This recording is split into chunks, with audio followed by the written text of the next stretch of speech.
Let me ask you something. Have you ever felt the weight of a silence so heavy it starts to feel like a member of the family?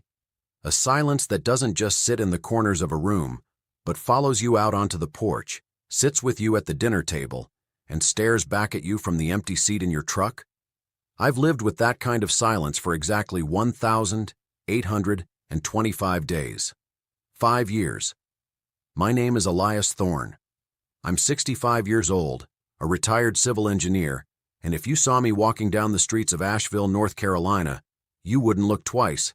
I'm the man in the faded Carhartt jacket buying a single bag of groceries. I'm the man driving a 15-year-old Ford F-15. Oh, that's more rust than paint. The kind of truck that groans every time I turn the key, much like my own knees do when I get out of bed in the morning. I've spent my life building things. Bridges, roads, foundations that were meant to outlast the people who walked on them. I understood how weight was distributed, how stress could crack even the strongest stone, and how a single flaw in a foundation could bring a whole structure down.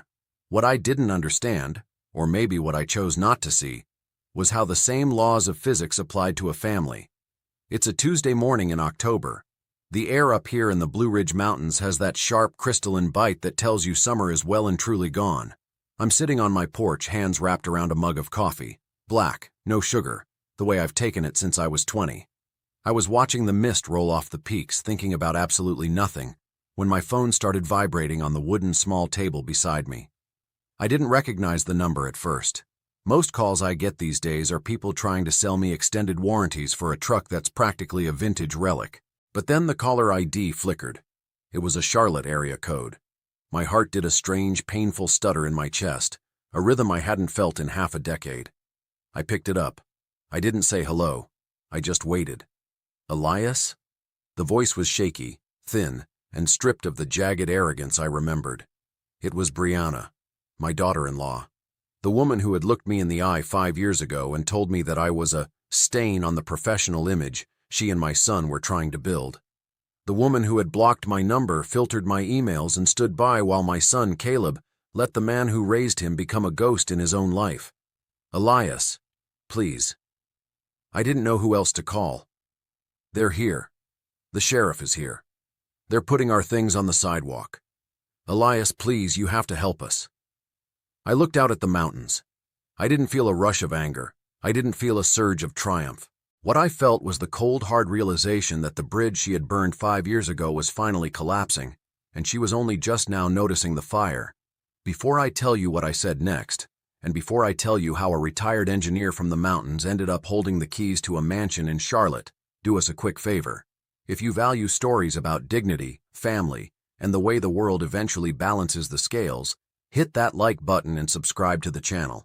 It helps us keep bringing these real, raw accounts to you, and we truly appreciate you being part of this community. I took a sip of my coffee. It was cold. Brianna, I said, my voice as steady as a level on a fresh beam. Why are you calling the man you told was too poor to be a grandfather? There was a sob on the other end, a real one, not the practiced, polite tears she used to shed at dinner parties. This was the sound of a house of cards hitting the floor. 5 years ago, I wasn't a ghost. I was a grandfather with a heart full of hope and hands that were still stained with the honest dust of a woodshop. I remember the drive from Asheville to Charlotte like it happened this morning. It was July, the kind of southern summer where the humidity wraps around you like a wet wool blanket the second you step out of the AC. I was driving that same Ford F-150, though back then the engine didn't rattle quite as much. On the passenger seat, wrapped in a heavy moving blanket, was my gift for my grandson, Liam. He was 6 months old, and I had spent every evening for 3 months in my garage building him a solid white oak toy chest. I'd hand-carved his name into the lid, sanding the grain until it felt like silk under your fingers. I wanted him to have something that would last 100 years, something with his grandfather's soul built into the joints. Caleb and Brianna had just moved into one of those prestige neighborhoods in Charlotte. You know the ones, where every lawn is trimmed to the exact same quarter inch, and the houses look like they were designed by people who are afraid of color. When I pulled my truck into their pristine driveway, I felt the shift immediately. Brianna was standing on the front porch, wearing a dress that probably cost more than my first 3 mortgage payments. She wasn't smiling. She was looking at my truck. Not with curiosity, but with the kind of expression you'd use if you found a cockroach in your salad. Elias, she said, her voice tight, like a wire about to snap. We weren't expecting you today. I called Caleb. Brianna, I said, hopping out and wiping my hands on my jeans. I told him I was bringing the chest down. Caleb stepped out behind her. My son, a man I'd taught to fish, to build, to look a person in the eye when he shook their hand. But standing there in the shadow of that massive front door, he looked small. He was dressed in a crisp polo shirt, looking every bit the rising corporate star Brianna wanted him to be, but he wouldn't meet my gaze. Hey, Dad, he muttered, looking at his expensive loafers. Maybe we should have done this another time. We're having some of Brianna's colleagues over for a brunch. I didn't let it bother me. Not then. I grabbed the toy chest from the truck bed.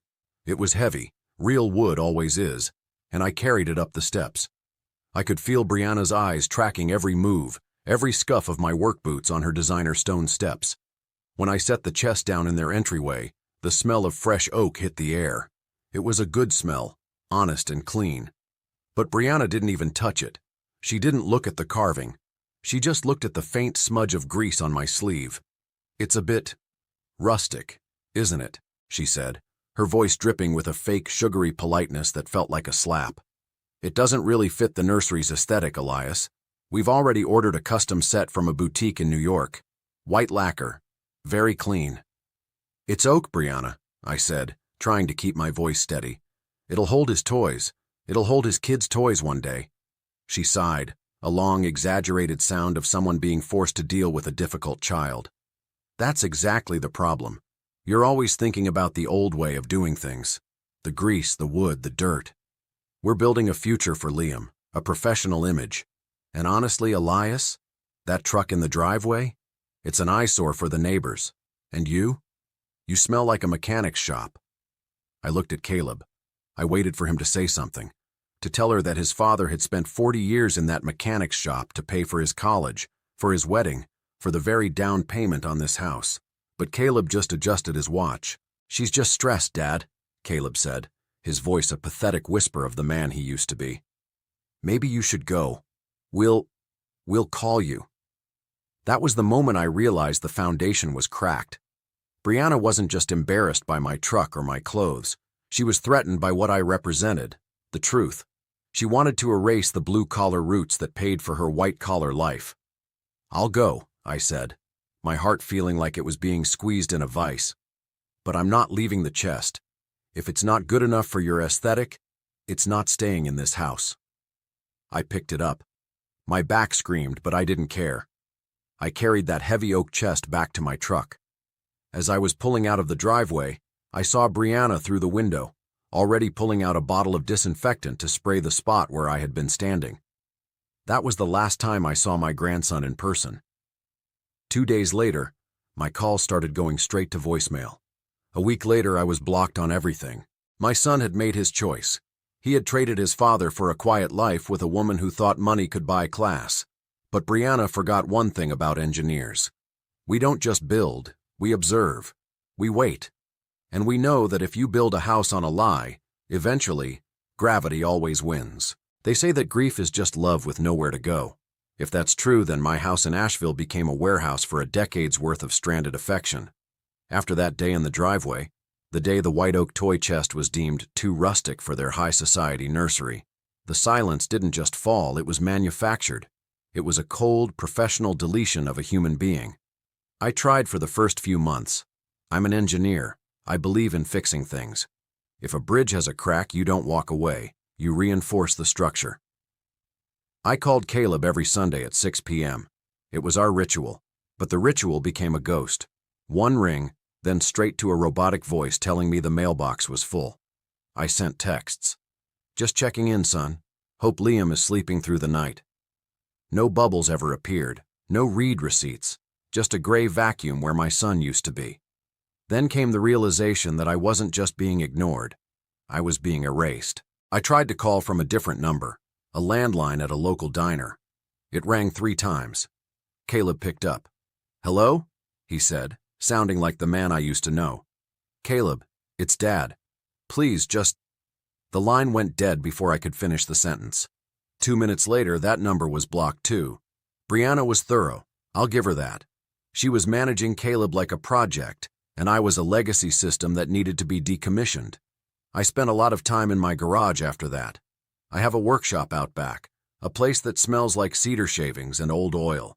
It's the only place where things make sense, where the laws of physics are honest. If you apply enough pressure, something breaks. If you don't support the weight, the beam fails. I looked at that white oak chest sitting in the corner covered in a tarp. It was supposed to be in a nursery in Charlotte. Instead, it was a monument to a grandfather who didn't exist. The first birthday was the hardest. Liam was turning 1. I had bought him a set of high-quality wooden blocks, the kind that don't have splinters, the kind that last. I wrapped them in blue paper with a silver ribbon. I drove down to Charlotte, not to their house. I knew I wasn't welcome there. But I went to the post office and sent them via certified mail. 3 days later, the package came back to my porch in Asheville, unopened. Across the front, in Brianna's sharp, aggressive handwriting, were the words, "Refused, return to sender, do not contact again." I sat on my porch steps with that box in my lap and watched the sun go down over the mountains. I didn't cry. I think I was past that. What I felt was a slow, tectonic shift in my chest. It was the moment I stopped being a victim and started being an engineer again. If you've ever been in a position where the people you love treat your kindness like a nuisance, or your history like a burden, you know that there's a specific kind of fire that starts to burn in the pit of your stomach. It's not a hot, screaming fire. It's a low blue flame, the kind that stays lit through a hurricane. Before I get into how I use that flame to change everything, do me a favor. If you've ever had to stand your ground against people who thought they could walk all over you, hit that like button. Subscribe to the channel so you don't miss how this plays out. We're a community of people who believe that while you can't control how people treat you, you can absolutely control how the story ends. I went inside, sat at my desk, and opened my laptop. I didn't look at photos of Liam. I looked at the real estate market in Charlotte. You see, Brianna and Caleb were obsessed with appearances. They lived in a neighborhood called the Highlands, a place where the houses are grand but the foundations are often shallow. I knew that world. I'd spent 40 years consulting on the very types of developments they lived in. I knew that people who buy $1.2 million homes on a $200,000 salary are living on a knife's edge. They rely on the bank's mercy and the neighbor's envy. I wasn't a poor man. I'd lived simply, invested my engineering bonuses into land, and I had a pension that I barely touched. I had a lot of dry powder, as they say in the business world, but I didn't want them to see me coming. I didn't want to be the embarrassing grandfather with the old truck. I wanted to be the invisible force that held their world together, or let it fall apart. I called an old friend of mine, a lawyer named Marcus, who specialized in corporate structures. "Marcus," I said, "I want to set up an LLC, something anonymous. No mention of the Thorn name." "Sure, Elias. What are we calling it?" I looked at the returned package on my table. Return to sender holdings alert. Over the next 2 years, while I missed the second birthday, and the third, and the fourth, I worked. I didn't go to Charlotte. I didn't beg for photos. I followed Brianna's public social media, the only window I had left. I watched Liam grow through a screen. I saw him playing in a yard that looked beautiful, but was part of a development I knew was struggling with debt. I began acquiring debt, not just any debt, specifically distressed notes in the Highlands. I bought the secondary mortgage on a property 3 doors down from them. Then I bought a lien on the local country club's expansion project. I was building a web. The silence from my son continued. Every Christmas I would write a letter. I'd tell him I loved him. I'd tell him the door was always open. I never sent them. I put them in the oak toy chest. It was becoming a time capsule of a father's patience. By the 4th year, I received a notification from one of my brokers. A specific property in the Highlands was heading toward a private sale of its underlying land lease. It was the lot Caleb and Brianna's house sat on.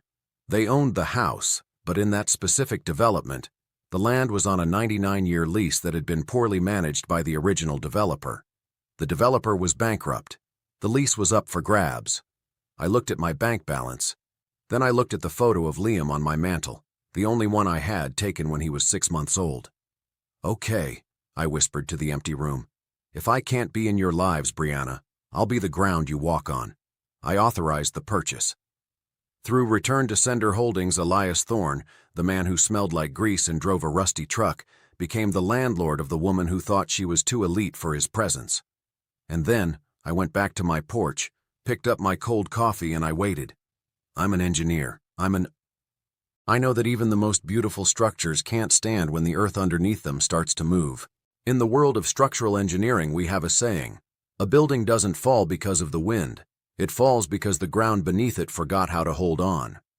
For 5 years, while Brianna and Caleb were busy decorating the upper floors of their life with luxury cars, designer labels, and social media posts tagged with #blessed, I was down in the dirt. I was looking at the footings. I was checking the soil, and I realized that the ground they were standing on was far more fragile than they ever imagined. After Marcus set up Return to Sender Holdings, I didn't just sit on my porch and stew in my own bitterness. That's what people expect an angry old man to do. They expect you to wither away, to let the silence eat you from the inside out until there's nothing left but a hollow shell of regret. But I'm a builder. I don't wither, I reinforce. I started small. I used my savings, the money I'd lived on like a monk for decades, to buy up distressed debt in Charlotte. Specifically, I targeted the Highlands. It's a beautiful neighborhood on the surface, but like many high-end developments built in the mid-2000s, it was a financial house of cards. The developer had taken shortcuts, not with the bricks and mortar, but with the legal structures. Through Marcus, I began acquiring the paper. You see, in some of these exclusive communities, you don't actually own the dirt your house sits on. You own the structure, sure, but you're on a 99-year land lease. It's a technicality that most homeowners ignore until the lease comes up for renewal or the leaseholder goes bankrupt. And the developer of the Highlands? He hadn't just gone bankrupt. He'd vanished, leaving the land titles in a tangled mess of secondary markets and hedge fund portfolios. While I was spending my days in my Asheville workshop, I was spending my nights in a digital boardroom. I wasn't driving to Charlotte to peek through their windows like some desperate ghost. I didn't need to. Brianna was doing all the surveillance for me. Every morning, I'd take a sip of my black coffee and look at her public Instagram profile. There was Caleb, my son, looking older, his hair thinning at the temples, standing next to a brand new European SUV that I knew for a fact was leased. There was Brianna, posing with a handbag that cost more than my first 3 trucks combined, standing in a kitchen with marble countertops that I had helped pay for. And then there was Liam. Watching Liam grow through a 4-inch screen was a special kind of hell. I watched him go from a toddler to a little boy with a gap-toothed smile. I saw him in a tiny soccer uniform, and I saw him at a mini-golf birthday party that looked like a royal gala. In every photo he looked happy, but he also looked like he was being curated. He wasn't a child, he was a prop in Brianna's theater of perfection. Every time I saw a new photo, I felt that blue flame in my chest burn a little hotter. I'd go into the workshop, take the tarp off the white oak toy chest, and I'd drop in a letter. Dear Liam, today you're 4. I saw a picture of you in your new shoes. I hope you're running fast in them. Grandpa loves you. I had a stack of them now. A history of a relationship that only existed in one direction. By the 3rd year of the silence, Marcus called me. Elias, it's happening. The portfolio that holds the master lease for the western block of the Highlands just hit the market. It's part of a liquidation. If we move now, we can own the land under 40 houses, including theirs. I didn't hesitate. Do it, Marcus. Use the trust funds. Use the liquidated bonds. Buy it all. Elias, Marcus said, his voice hesitant. You realize that if you do this, you become their landlord. You'll have the power to terminate the lease if they default on even a single payment. This isn't just an investment, this is a weapon. I'm an engineer, Marcus, I replied. I don't build weapons, I just ensure that the weight is distributed where it belongs. I bought the land. For the next 2 years, I sat in my small house in Asheville, driving my rusty truck, eating my simple meals, and I owned the ground my son walked on. It was a strange, silent power. I watched through the social media window as their lives started to show the first hairline fractures. Brianna started posting less about new arrivals and more about hustle and grind. Caleb's firm had lost a major contract, and the rumors in the industry were that he was over-leveraged. They were living the Charlotte dream on a Charlotte nightmare of credit card debt and bridge loans. They were the kind of people who would skip a land lease payment to make sure they didn't miss a payment on the country club membership. They thought the land lease was just a boring bill that could wait. They were wrong. I want to pause here for a second. If you're listening to this and you've ever been the person who worked hard in the shadows, while others took credit or looked down on you, you know the value of patience. you know that the loudest person in the room is rarely the most powerful one. If you believe that character is built in the workshop and not on a stage, hit that like button. Make sure you're subscribed. We're reaching the part of the story where the silence finally ends and the consequences begin, and you won't want to miss how the foundation finally gives way. By the start of the 5th year, the first red flag popped up on my dashboard. Return to Sender Holdings received a notice. The occupants of 1422 Cypress Ridge, Caleb and Brianna's address, had missed 3 consecutive land lease payments. In their world, 3 missed payments were just an oversight. To an LLC that had been waiting 5 years for a crack in the hull, it was a total structural failure. Brianna probably thought she could just charm the landlord or have a lawyer file a stay. She didn't realize that the landlord was a man who remembered the smell of disinfectant on a stone step. She didn't realize that the landlord was a man who had a white oak chest full of unsent birthday cards. I sat at my desk and looked at the eviction filing. All I had to do was sign. 1 signature, and the sheriff would be authorized to serve notice. 1 signature, and the elite life of Brianna Thorne would be laid out on the sidewalk for the neighbors to see. I looked at the photo of Liam. He was 5 now. He had my eyes. I picked up the pen. My hand didn't shake. I wasn't doing this to hurt my son. I was doing this to save him from a house built on a lie. I was doing it because sometimes the only way to fix a foundation is to tear the whole building down and start over. I signed the paper. "Marcus," I said when I called him 10 minutes later, "send the filing to the sheriff's office. I want it served on Tuesday morning. And Marcus, tell them I'll be there in person to inspect the property." I went outside and looked at my old truck. It was rusty, it was loud, and it was paid for. I patted the hood. "Get ready, old girl, we're going to Charlotte, and this time we're not leaving the chest behind." In structural engineering, we talk about progressive collapse. It's what happens when one key element fails, and the weight it was carrying shifts to the next element, which isn't designed to hold it. Then that one fails, and the next, until the whole thing is just a pile of dust and broken glass. Watching Brianna and Caleb's life from my porch in Asheville was like watching a skyscraper begin to lean in slow motion. From the outside, via the lens of Brianna's social media, they were invincible.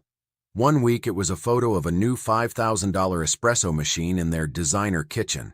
The next, it was Caleb standing in front of a glass-walled office, looking like he owned the city. But I knew the truth. I had my eyes on the ledgers. Through Marcus and the resources of Return to Sender Holdings, I could see the cracks in the footings long before the neighbors did. It started with Caleb's firm. He'd won a major city contract for a bridge project, the kind of project I used to oversee with a fine-toothed comb. But Caleb had gotten sloppy. He was more focused on the networking events and the luxury box seats at the stadium than he was on the stress strain curves. A minor calculation error led to a major delay. The city pulled the contract. Suddenly, that $200,000 salary was a memory, but their $15,000 a month lifestyle was still very much a reality. Did Brianna scale back? Did she sell the SUV or cancel the country club membership? No. She doubled down. She started posting more luxury travel photos, likely funded by high-interest bridge loans. She was curating a life that was essentially a theatrical performance for an audience of people she didn't even like. I'd sit in my kitchen at night, the only light coming from my laptop screen, and I'd see the notices coming into my LLC's portal. Notice of default, 1422 Cypress Ridge. Second notice of default. Final notice before action. Every time a land lease payment was missed, Marcus would call me. "Elias, they haven't paid this month, or the last. They're treating this lease like an optional subscription, like they're too elite for the rules to apply to them." I knew exactly what Brianna was doing. I'd seen it 100 times in my career. She thought she could bully the bank or the landlord with her status. She probably figured that an anonymous LLC in the mountains wouldn't have the stomach to evict a prominent family in Charlotte. She thought her silk dresses and their expensive zip code were a shield. She didn't realize that the man on the other side of the paperwork was someone who had spent his life dealing with the cold, unyielding laws of gravity. I want you to imagine a scene. It's a rainy Tuesday evening in Charlotte. Brianna is standing in her marble-tiled entryway, the very spot where she once looked at my white oak toy chest with disgust. She's holding a red envelope, a certified letter from my attorney. It's a formal notice that the ground lease has been terminated and that they have 14 days to vacate. Does she call me? Does she tell Caleb the truth? No. According to the internal notes Marcus was gathering, she threw the letter in the trash. She told Caleb it was just a technical glitch with the HOA. She went back to her phone, took a selfie in the mirror, and posted it with the caption, "Focus on the beauty, and the world will take care of the rest." That level of arrogance is a special kind of structural flaw. It's the kind that makes the eventual collapse not just likely, but absolute. I spent that week in my workshop. I was finishing a small project, a simple wooden frame for a photograph of Liam I'd managed to print from a social media post. I was thinking about the weight of things. How much can a man hold before his knees buckle? How much can a child endure before the house they live in starts to feel like a cage? I wasn't enjoying this. I want to be clear about that. There is no joy in watching your son's world burn. But I knew Caleb. If I stepped in and paid the bill, Brianna would just find a bigger way to fail next time. She would keep burying him in debt until there was nothing left of the man I raised. The only way to save the structure was to let the fire reach the roof. On the final night of the notice period, Marcus sent me a text. "No response from the tenants. Sheriff has been notified. We move at 8 a.m. tomorrow." I walked out onto my porch and looked toward the south. The mountains were dark, silent, and immovable. "Okay, Brianna," I whispered to the wind. "You wanted a life of appearances. Tomorrow the world gets to see the reality." I went inside, grabbed the keys to my old Ford, and set them on the kitchen table next to a folder of deeds and a white oak chest that was finally going where it belonged. Tuesday morning in the Highlands usually smells like freshly cut grass and expensive espresso. It's a neighborhood that prides itself on its silence, the kind of silence that only money can buy. But at 8 a.m. sharp, that silence was shattered by the heavy, rhythmic thud of a boot hitting a designer front door. I was parked half a block away in my old blue Ford. I wasn't hiding, I was just waiting. I watched through the windshield as two sheriff's cruisers pulled up to the curb, their tires crunching on the pristine gravel. Behind them was a large, unmarked moving van. In the world of the elite, this is the ultimate social death sentence. I saw the curtains in the neighboring houses twitch. I knew exactly what was happening behind those glass panes. People who had sipped wine with Brianna just last week were now reaching for their phones to record her downfall. The sheriff didn't ring the bell. He didn't need to. He knocked with the authority of a man who had a court order in his pocket. When the door finally opened, Brianna stood there in a silk robe, a coffee mug in her hand that probably cost more than my first set of tires. She looked confused, then indignant, and then, for the first time in 5 years, I saw her look small. There must be some mistake. I could hear her voice carrying even from where I sat, that sharp, condescending tone she used like a weapon. "Do you know who lives here? My husband is Caleb Thorne. We've already cleared this with the HOA. The sheriff didn't argue. He didn't raise his voice. He just handed her the folder, the same folder I had signed in my workshop in Asheville. I watched her eyes scan the front page. I watched the color drain from her face until she was the same shade as the marble pillars behind her. "The ground lease has been terminated, ma'am," the sheriff said, his voice a flat, professional monotone. "You've had 30 days. The movers are here to assist with the transition to the sidewalk. You have 20 minutes to gather personal essentials." Then the chaos started, the kind of chaos that Brianna couldn't curate for Instagram. Movers started carrying out the boutique furniture. The white lacquer crib she'd ordered from New York to replace my oak chest. It was the first thing out on the grass. The designer rugs, the gold-rimmed mirrors, the espresso machine. It was all being piled up like common junk under the gray Charlotte sky. Brianna was frantic. She was on her phone, pacing the porch, her hair coming loose from its perfect styling. I could see her shouting into the receiver. She was calling Caleb, who I knew was in a meeting he couldn't leave. She was calling her high society friends, the ones who had cheered when she blocked me. But nobody was answering. In that neighborhood, failure is contagious, and nobody wanted to catch what Brianna had. I sat in my truck and felt a strange weight in my chest. It wasn't joy. You'd think after 5 years of being treated like a stain, I'd be laughing. But all I could think about was my grandson, Liam, who was probably inside wondering why the men were taking his toys away. Before I tell you about the phone call that changed everything, I want to take a second. If you've ever sat in your car and watched someone realize that their lies can't save them anymore, you know the gravity of that moment. Hit that like button and make sure you're subscribed. This community is built on the truth that what you sow, You eventually reap, and sometimes the harvest is a bitter one. Finally, she did it. She looked at her phone, her fingers trembling, and she dialed the number she had blocked half a decade ago. My phone buzzed in the cup holder. I let it ring 3 times. Then I picked it up. Elias? Elias, please. Her voice was a jagged wreck of its former self. They're throwing us out. I don't know who did this, some company called Return to Sender. They won't listen to me. I have Liam here. He's scared. You have to help us. Please, I'll pay you back. I'll do anything. I know, Brianna, I said, my voice low and steady. You know? How do you know? Did Caleb call you? No, I said, putting the truck in gear and slowly pulling forward. I know because I'm the one who sent the movers.